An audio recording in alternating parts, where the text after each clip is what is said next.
Hello, so I will be reviewing my reading process from the beginning of the semester until now and how it dramatically improved, I would say. I learned how to manage my reading through annotation.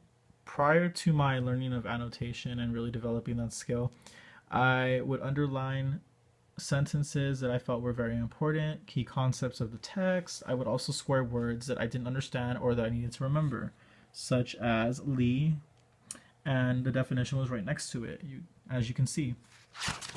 And I did this throughout the whole text. In the beginning, I wouldn't really do too much of annotation. I didn't really build my skill nor practice it.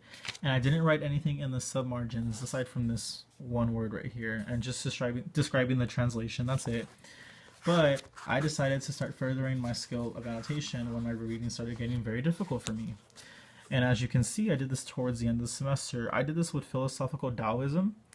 And as you can see, I would actually highlight the key words like I was doing in the past. I would also highlight sentences that were key.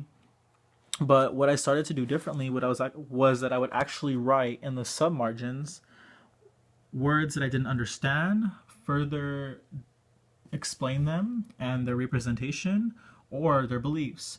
So for example, for anti-Confucianism in Taoism, the values of Confucianism are looked down on in these texts. So I wrote that to remind myself for an exam that their values are looked down upon. They advocate empty-headedness, and as you can see, I wrote the cause of Confucian kindness and how culmination is the effect. So I did this throughout the whole thing. I would explain throughout the whole page exactly what was going on that I didn't understand.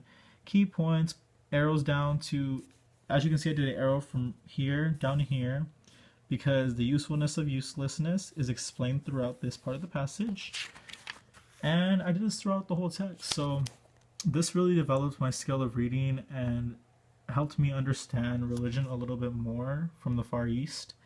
And because religion in the Far East is very comparative, it was really nice to write in the submargins and build this skill because I was able to distinguish the different religions of the book.